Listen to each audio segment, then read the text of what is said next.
Você já parou para pensar para onde vai a energia do que você come? Muita gente acha que a história começa no famoso ciclo de Krebs, mas a verdade é que a decisão mais importante sobre o destino dessa energia acontece bem antes disso. Se você está pensando no Krebs, você já perdeu o início do filme. A digestão serve para quebrar os alimentos em pedacinhos, liberar as unidades que nosso corpo consegue usar e preparar tudo para o trabalho. Nesse ponto, ainda não existe um destino metabólico definido.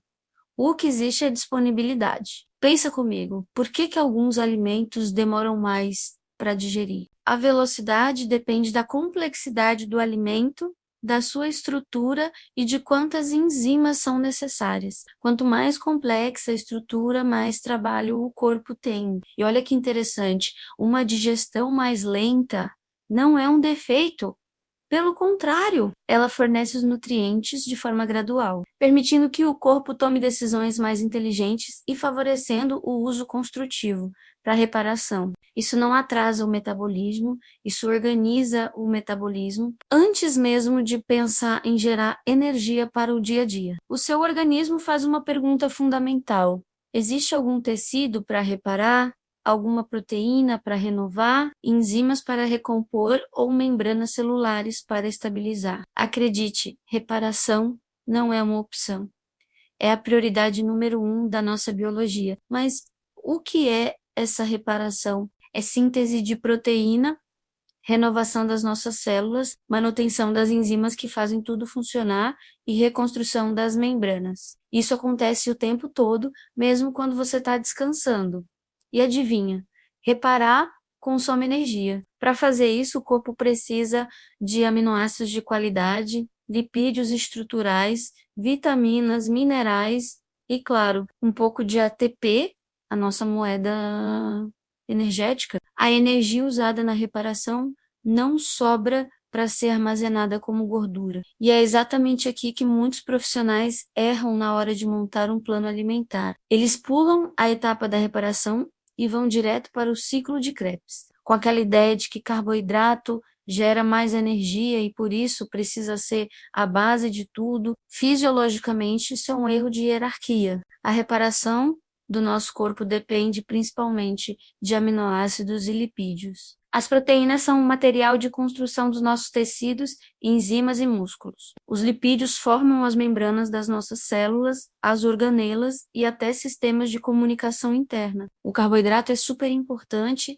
mas ele não é o principal material de construção. A nossa própria fisiologia já espera que uma parte significativa do carboidrato que a gente come não seja usada para construir, mas sim que sobre naturalmente para virar energia lá no ciclo de Krebs. E o que isso significa? Que não é preciso exagerar no carboidrato para ter mais energia. Quando reduzimos proteínas e gorduras de qualidade para aumentar o carboidrato, o que acontece é o seguinte: a eficiência da reparação piora. Uma quantidade muito maior de substrato chega ao ciclo de Krebs e isso cria um excedente de energia desnecessário.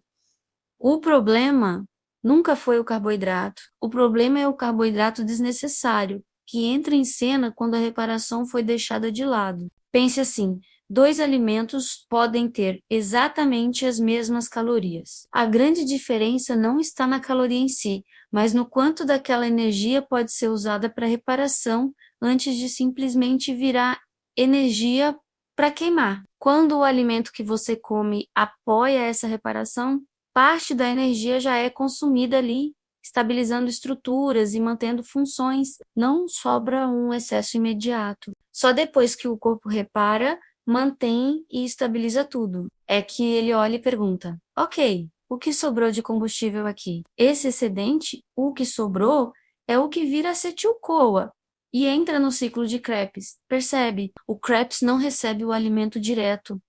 Ele não recebe calorias, ele recebe o que sobrou depois que o trabalho de reparação foi feito. A decisão já foi tomada bem antes. E o que o Krebs faz? A energia que ele produz serve para manter o funcionamento básico do corpo, o equilíbrio dos íons, o transporte de substâncias, a contração dos músculos o Krebs não constrói nada, ele sustenta a estrutura que já foi reparada. Agora, e se a alimentação tem baixa capacidade de reparação? Se faltam proteínas e gorduras boas. Menos energia é usada nessa primeira etapa, mais substrato sobra e, consequentemente, mais substrato chega ao ciclo de Krebs. O excesso de energia não nasce no ciclo, ele nasce antes. E para onde vai esse excesso? O corpo não desperdiça, ele armazena. Não por um erro, mas por pura lógica de sobrevivência. Imagine duas pessoas comendo a mesma quantidade de calorias. Uma delas come uma dieta com proteína adequada e gorduras estruturais. Grande parte da energia vai para a reparação. O carboidrato cumpre seu papel de suporte e sobra pouco para o Krebs. A outra pessoa come uma dieta pobre em proteínas e gorduras,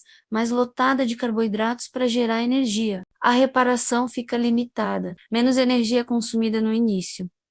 E uma enxurrada de substrato chega ao Krebs, gerando um excedente que será armazenado. O destino da energia é definido antes do ciclo de Krebs. O ciclo não cria gordura, ele apenas revela se o seu corpo conseguiu se reparar de forma eficiente antes de se preocupar em produzir energia. Entender essa hierarquia muda completamente a forma como a gente enxerga a nutrição. Gostou de aprender sobre isso? Deixe seu like, se inscreva no canal para não perder os próximos vídeos e compartilhe com quem precisa saber como o nosso corpo realmente funciona. Obrigado por assistir e até a próxima.